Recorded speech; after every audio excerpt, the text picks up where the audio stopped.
They didn't tell you the truth. They said if you show up consistently, give your time, your attention, and your loyalty, and if you stay open, available, and understanding, people will respect you. They'll value you. They'll choose you. But reality feels different. The more you give, the less it seems to matter. The more present you are, the easier it becomes to overlook you. And somewhere in that quiet shift, something begins to crack. Not loudly, not all at once, but enough to make you question what you believed. There's a reason for that. Human nature doesn't hold on to what is always there. It drifts toward what feels uncertain, what feels like it could disappear. As Epictetus taught, control lies not in what is given freely, but in what is chosen. And when your presence is no longer governed, it loses its weight. But when it becomes deliberate, it begins to mean something again.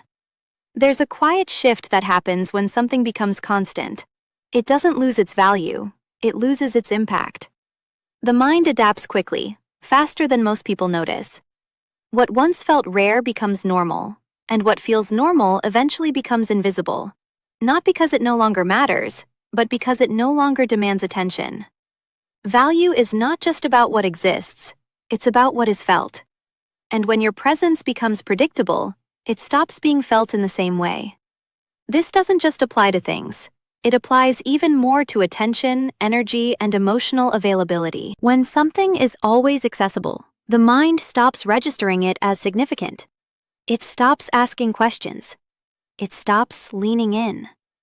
Certainty replaces curiosity, and over time, certainty erases appreciation.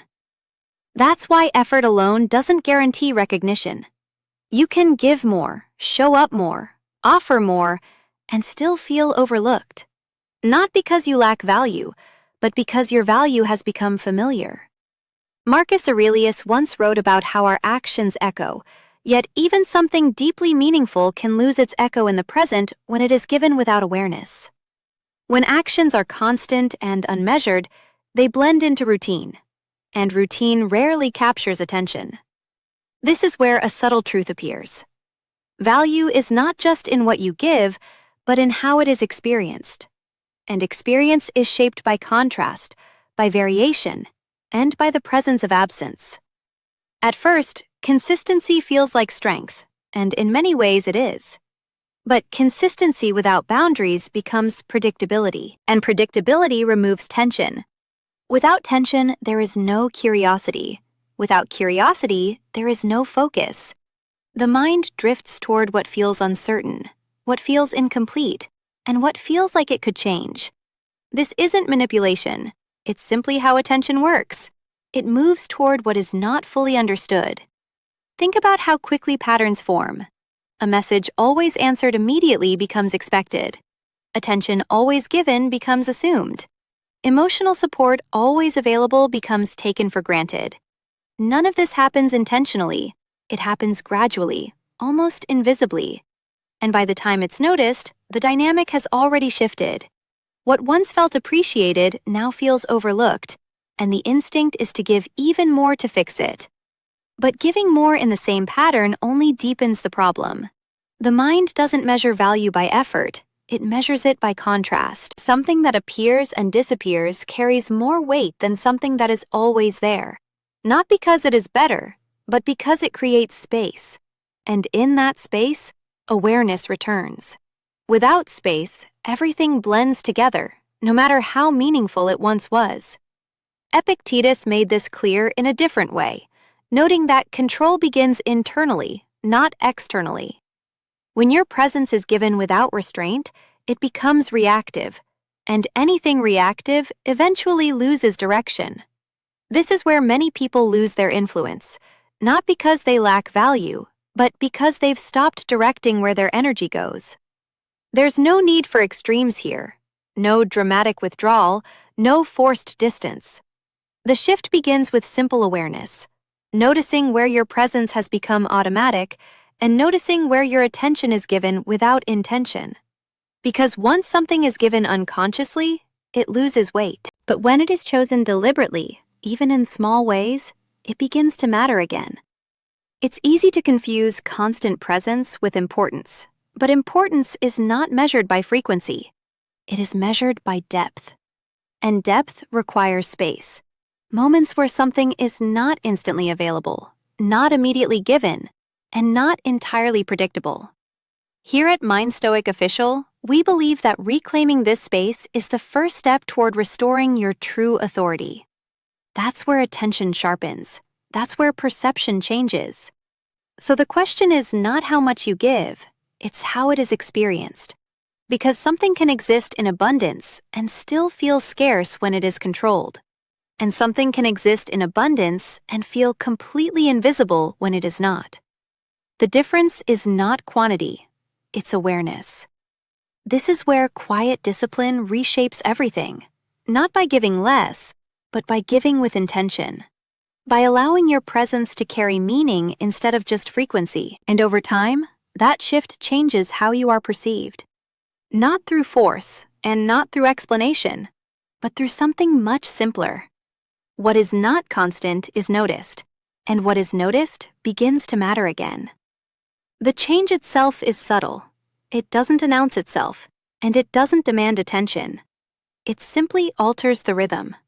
A slight delay, a calmer response, or a moment of silence where there was once immediacy.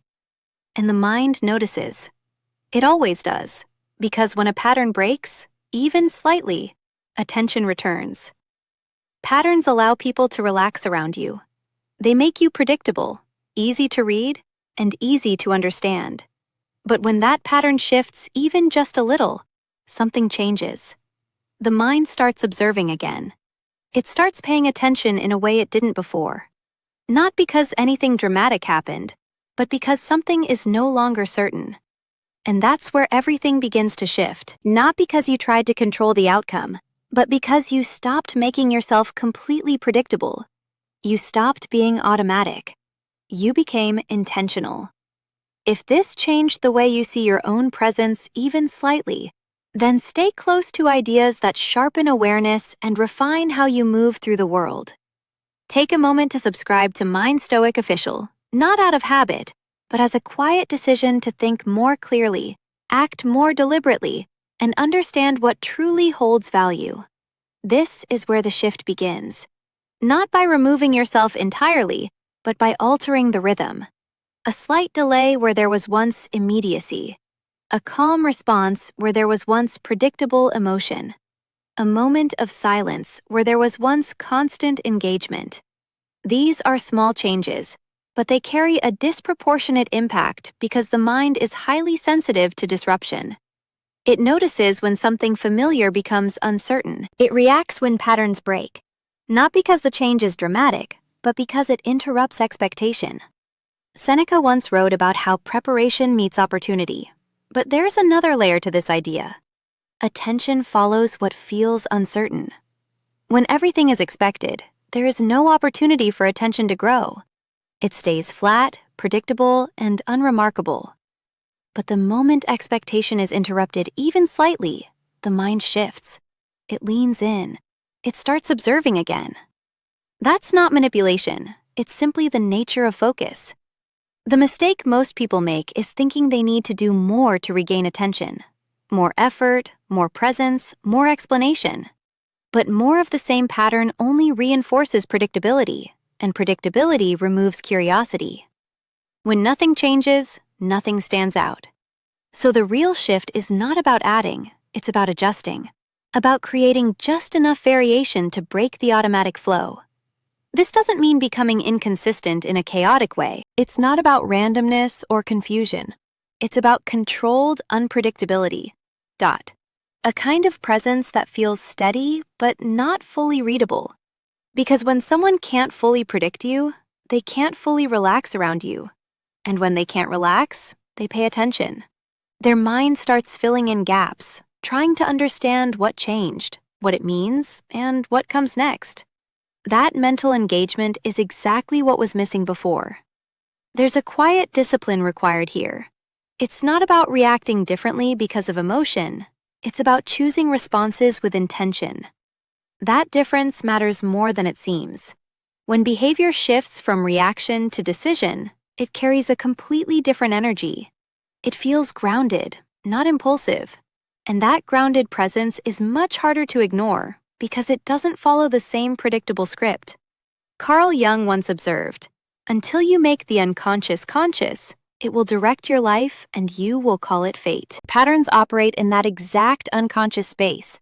They guide behavior without ever being questioned. But the moment they are seen, they can be changed. And that change doesn't require force. It requires awareness. It comes from noticing where your behavior has become automatic and where your responses are no longer chosen, but simply expected. As that awareness grows, something subtle begins to shift. You start to notice how small changes create completely different reactions, how a delayed response draws more attention than an immediate one, how silence can create more curiosity than an explanation, and how calmness can disrupt expectations far more than emotional reactions. These are not tricks. They are natural reflections of how the human mind processes uncertainty. And uncertainty, when used with control, becomes a powerful force. It doesn't need to be exaggerated, and it doesn't need to be obvious. In fact, the less visible it is, the stronger its effect. The mind doesn't react as strongly to what it easily understands as it does to what it cannot fully explain. That's where attention deepens. That's where focus returns. There's also a deeper shift happening beneath all of this. It's not just about how others perceive you. It's about how you relate to your own behavior. When you stop acting out of habit and start acting with intention, you reclaim a level of control that was previously unnoticed. Your presence becomes something you actively direct, not something that simply happens to you. And that internal shift changes everything externally without needing to force a single thing. The rhythm changes, and with it, the dynamic changes, not abruptly or dramatically, but steadily. Others begin to adjust, often without even realizing why. They respond differently because the pattern they relied on is no longer there. And when the pattern disappears, attention quickly replaces it. That's the quiet power of breaking predictability. Not to confuse and not to manipulate, but to restore awareness where it was lost. Once awareness returns, everything feels different. Interactions carry more weight. Presence feels more intentional. Responses feel more considered. This doesn't happen because anything extreme was done, but because something incredibly subtle was changed. The rhythm is no longer automatic, it's deliberate. And that difference, though small on the surface, completely reshapes how everything is experienced. The moment something changes, even slightly, the mind reacts. Not loudly, and not always consciously, but it definitely reacts. It begins to search for meaning in the shift. Not because anything was clearly stated, but because something was left unsaid. That absence becomes noticeable. And once it's noticed, it creates a quiet tension. It is not the kind of tension that feels chaotic, but the kind that pulls attention inward. It's the exact kind that makes the mind pause and start asking questions all on its own. This is where most people lose their advantage without realizing it. The moment that tension appears, there is an instinct to resolve it, to explain, to clarify, and to fill the silence so that nothing is misunderstood. It feels natural, and it feels responsible. But in doing that, something incredibly important is lost.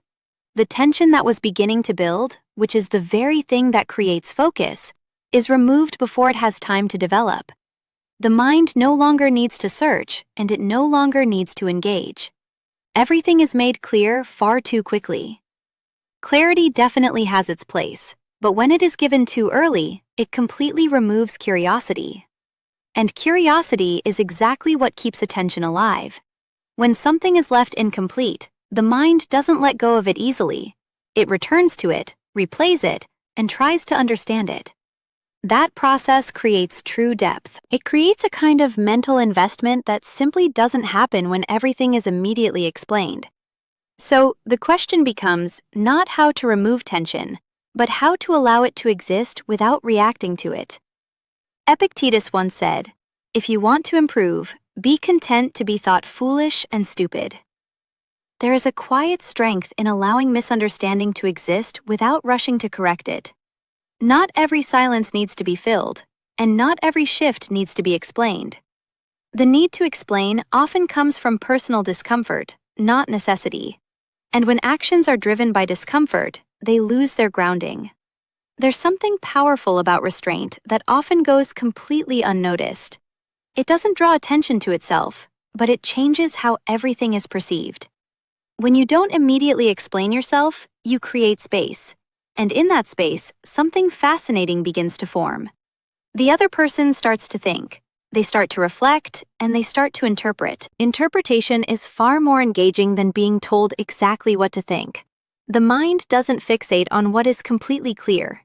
It fixates on what is unresolved. That's why silence can carry much more weight than words, not because silence is inherently powerful, but because it invites thought. It creates a gap, and the human mind is wired to fill gaps. It inherently dislikes uncertainty, so it leans into it, trying to make sense of it. That leaning is precisely where attention grows, but this only works when the silence is completely real. If your silence is filled with internal anxiety, with waiting, or with a desperate need for a reaction, it loses its stability. It becomes fragile, and that fragility can be felt even if nothing is said. True stillness comes from being at ease with the absence of an immediate resolution, from not needing to control how you are perceived in every single moment. Carl Jung observed that the most intense conflicts, if overcome, leave behind a sense of security and calm that is not easily disturbed. That calm doesn't come from eliminating tension. It comes from learning to sit with it, from recognizing that tension is not always a problem to be solved, but a process to be understood. And when that understanding develops, the urge to react begins to fade. There's also a major shift in how silence is viewed. It stops feeling like an absence and starts feeling like presence in a completely different form. A presence that doesn't demand attention, but naturally invites it. And a presence that doesn't explain, but allows meaning to form on its own. That kind of presence carries a different kind of weight. It doesn't rely on constant reinforcement. It holds itself. As this becomes more natural, your need to control every perception begins to loosen. There's less concern about being misunderstood in the moment, and much more trust in how things unfold over time. Not everything needs to be clarified immediately. Some things gain real clarity through reflection, through distance, and through the passage of time. And that clarity tends to be much deeper and more stable. There is a quiet discipline in holding that position, in allowing space to remain space, and in resisting the urge to step in and fill it. It requires patience, and it requires trust, but it also creates a completely different dynamic, one where attention is not forced but drawn, and where focus is not demanded but given freely because something feels unresolved. That unresolved feeling is not negative. It's what keeps the mind fully engaged. It creates a loop that returns again and again, trying to understand, trying to interpret, and trying to make sense of what was not fully explained. That loop is where your presence becomes truly lasting, not because of what was said, but because of what was left open. Over time, this completely changes how interactions are experienced. There is less urgency, less need to respond immediately, and less pressure to clarify everything. In that reduced urgency, you gain more control, more intention, and more awareness. Actions are no longer driven by the need to resolve tension, but by the conscious choice to engage when it feels aligned. That choice carries immense weight because it is not automatic, it is deliberate. It reflects a completely different relationship with silence, tension, and uncertainty, viewing them not as things to avoid, but as elements that shape perception in subtle but powerful ways. So instead of seeing silence as something empty, it begins to feel like something full of possibility, full of interpretation, and full of quiet influence.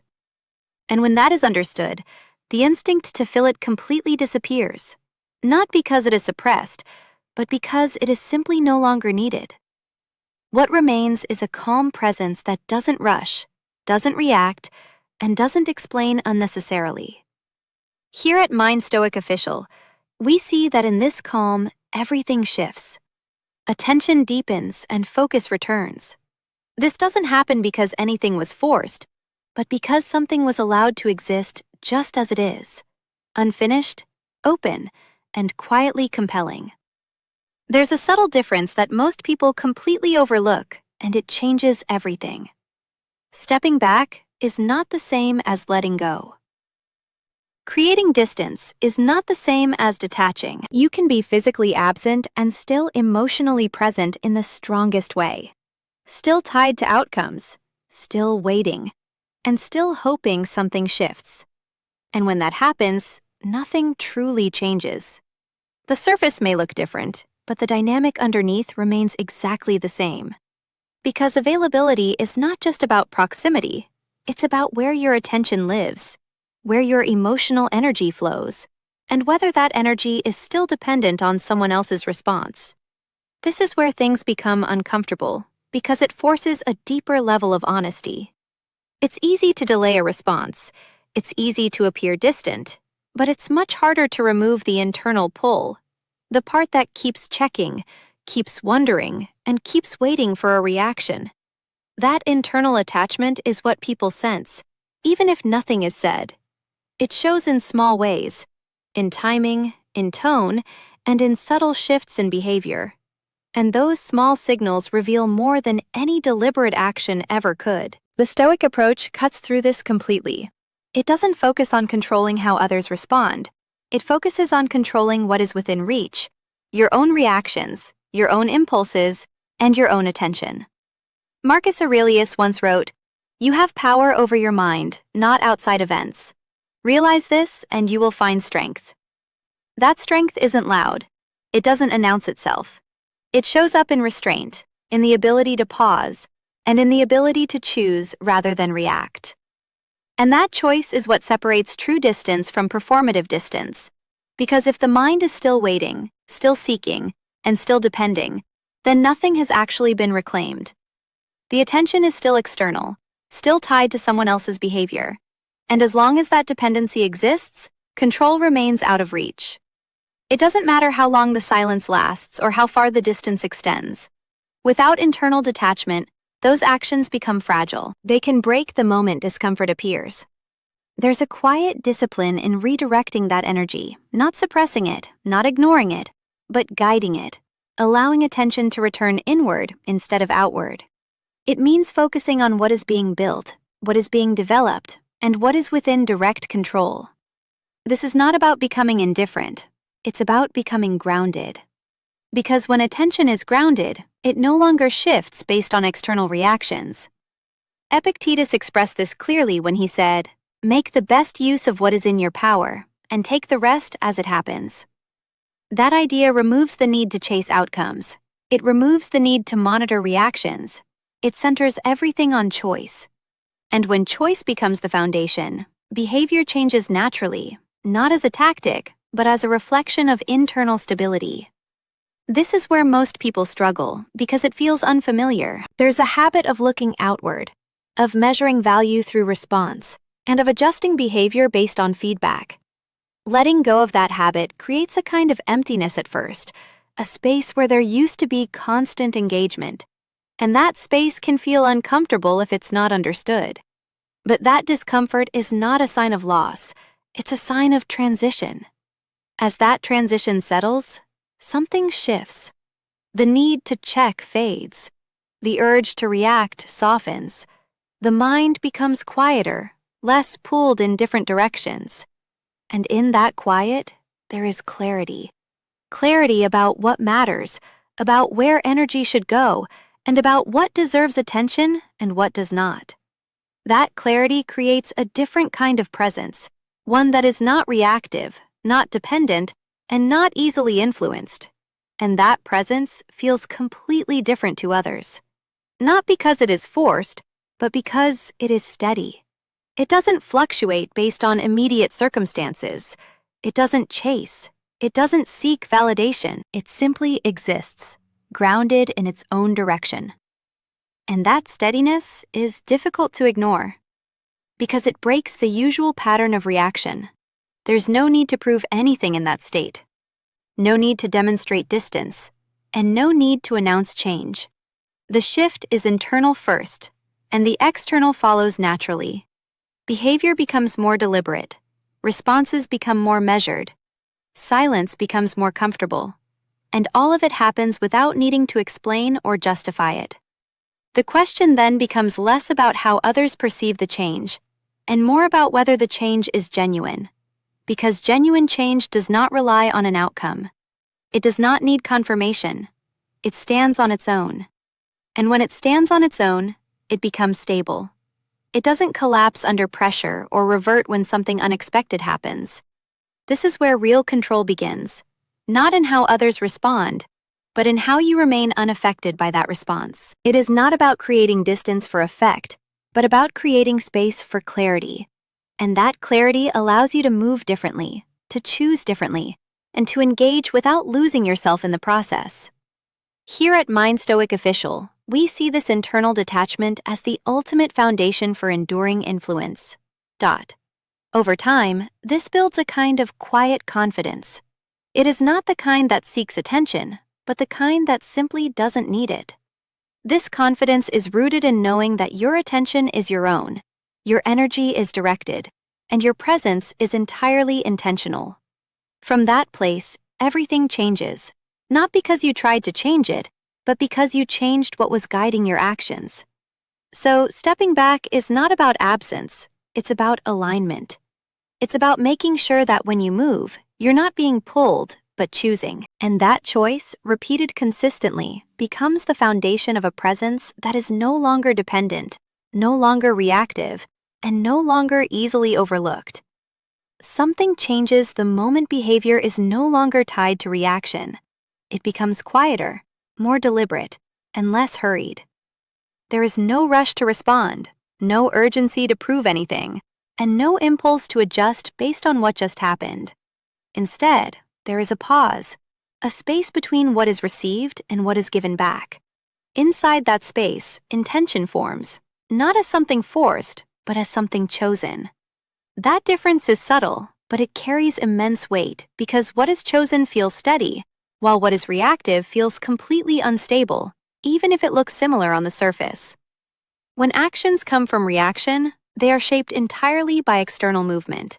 Someone says something, and there is an immediate response. Someone pulls back, and there is an instinct to move closer. Someone becomes distant, and there is a desperate need to close that gap. The entire rhythm becomes dependent on what is happening outside, and over time, that dependency creates a pattern that others can read with ease. It becomes predictable, familiar, and almost automatic. And once something becomes automatic, it stops being observed closely. But when that pattern is interrupted, not through force but through awareness, something major shifts. Responses slow down. Reactions soften. There is no longer a need to match every movement or mirror every change. Instead, there is a quiet consistency that comes from within, rather than from outside. That internal consistency feels completely different. It doesn't fluctuate with circumstances, it doesn't adjust based on immediate feedback, and it firmly holds its own rhythm. Seneca once wrote, "The greatest obstacle to living is expectancy, which hangs upon tomorrow and loses today." When behavior is driven by expectation, waiting for a response or anticipating a reaction, it becomes tied to outcomes that are completely outside your control. But when that expectation is removed, what remains is true presence. It is a kind of presence that is not looking ahead or reacting behind, but existing fully in the moment of choice. In that state, something interesting begins to happen. Without trying to create distance, distance forms naturally. Without trying to appear different, difference becomes visible. Because when behavior is no longer predictable, it becomes incredibly difficult to categorize. And when something cannot be easily categorized, the mind automatically becomes engaged. It starts to observe more closely and pay attention in ways it didn't before. There is a natural pull toward what is not fully understood, not because it is mysterious in an exaggerated way, but because it resists an easy explanation. When someone behaves in a way that doesn't follow a clear, predictable script, it creates a quiet question, not spoken and not always conscious, but deeply present. That question keeps attention anchored. It invites reflection and encourages close observation. This is not about creating confusion, it's about removing excess clarity. Too much clarity given too quickly leaves absolutely no room for thought. It answers questions before they are fully formed and removes the need to think deeply. And when there is no need to think deeply, attention quickly fades. But when there is a small gap, just enough uncertainty, the mind naturally leans into it to try and understand. That effort creates connection in a way that constant explanation never can. Aristotle noted, "It is the mark of an educated mind to be able to entertain a thought without accepting it." That space between thought and acceptance is where attention lives. It's where the mind stays active, not settling too quickly and not moving on too fast. When your behavior creates that space naturally, it draws attention entirely without effort. There's also a deeper shift happening beneath all of this. When you stop trying so hard to be understood, you remove a certain kind of pressure. The pressure to explain, to justify, and to ensure that every single action is interpreted correctly. That pressure often leads to overcommunication, to filling gaps that never needed to be filled. In doing so, it removes the very thing that creates engagement. Without that pressure, behavior becomes lighter, not careless, but completely unburdened by the outcome. You respond because it feels aligned, not because it is expected. You engage because it feels right, not because it is required. That alignment creates a kind of calm presence that doesn't demand attention, but naturally holds it. People begin to notice, not because something was announced, but because something feels fundamentally different. There is less urgency, less predictability, and less need to maintain a constant flow. In that difference, curiosity begins to grow.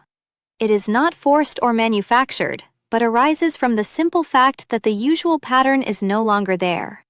Over time, this changes how interactions unfold. There is more space between actions, more thought behind responses, and more awareness in how energy is given.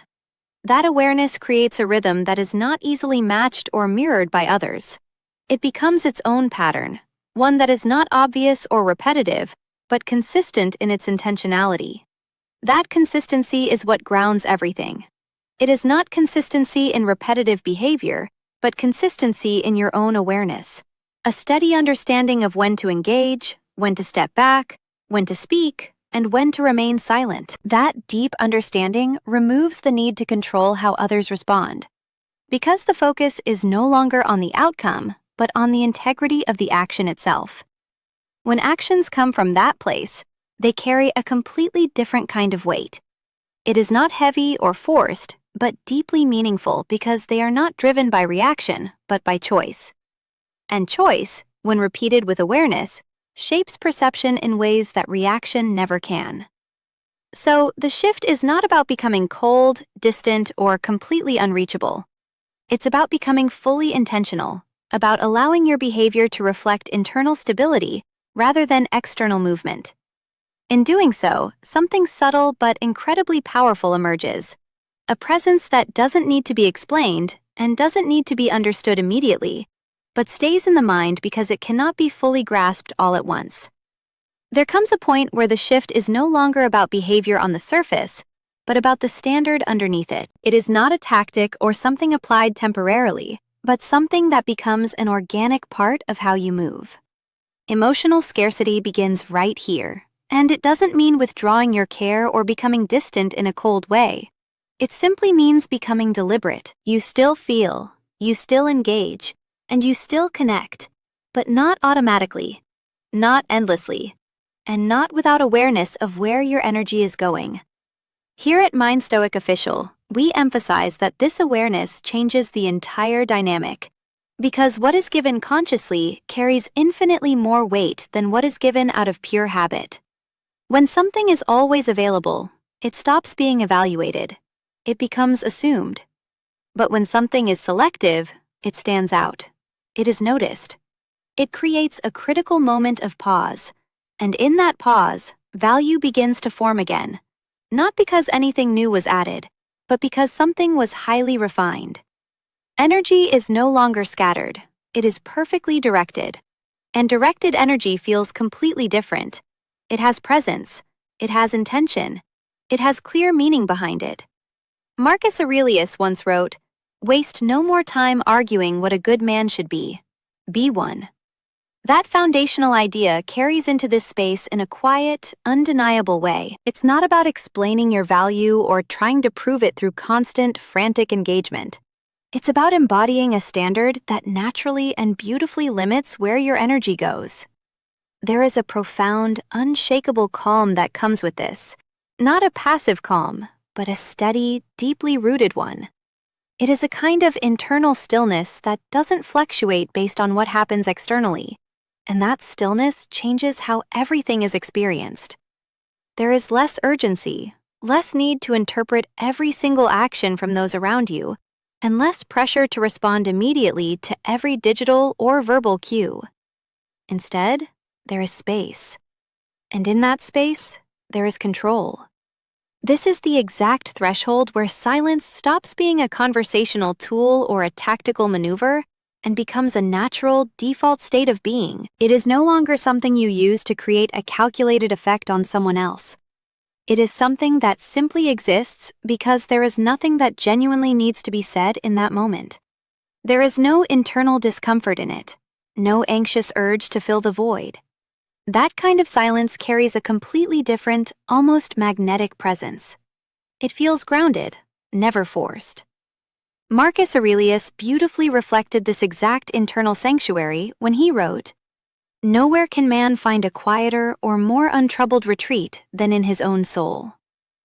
That retreat is not about escaping the world or running away from your relationships. It is about finding absolute stability within them.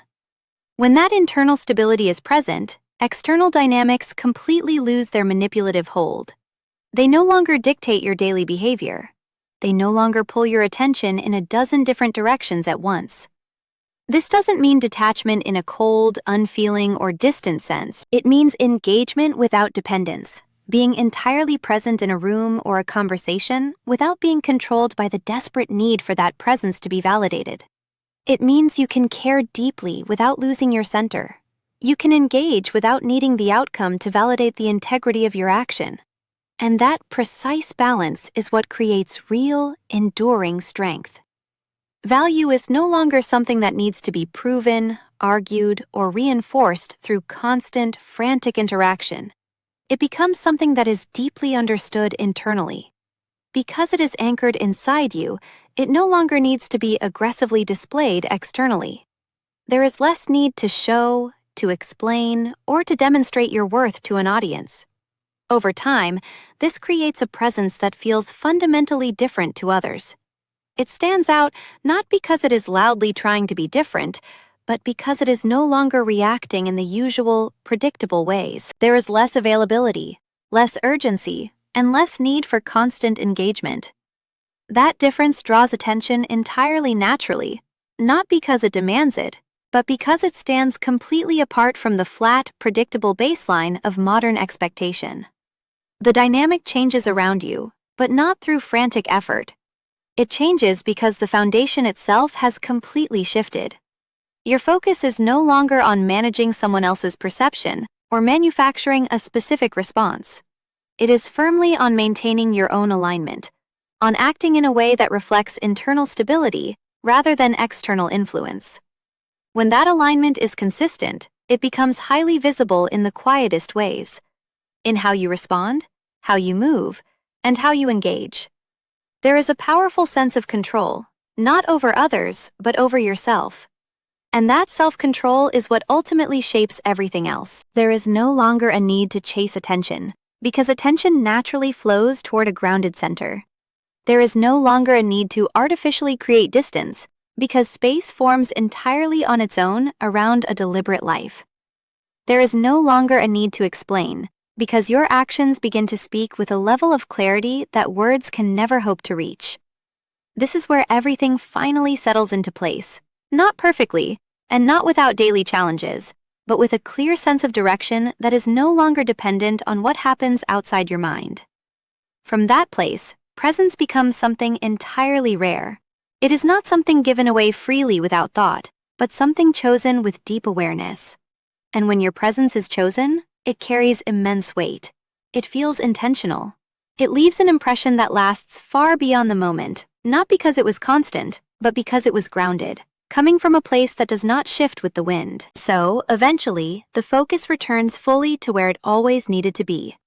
Not on how others respond, not on what they think, and not on what they do next, but on how you move, how you choose, and how you remain steady regardless of what unfolds.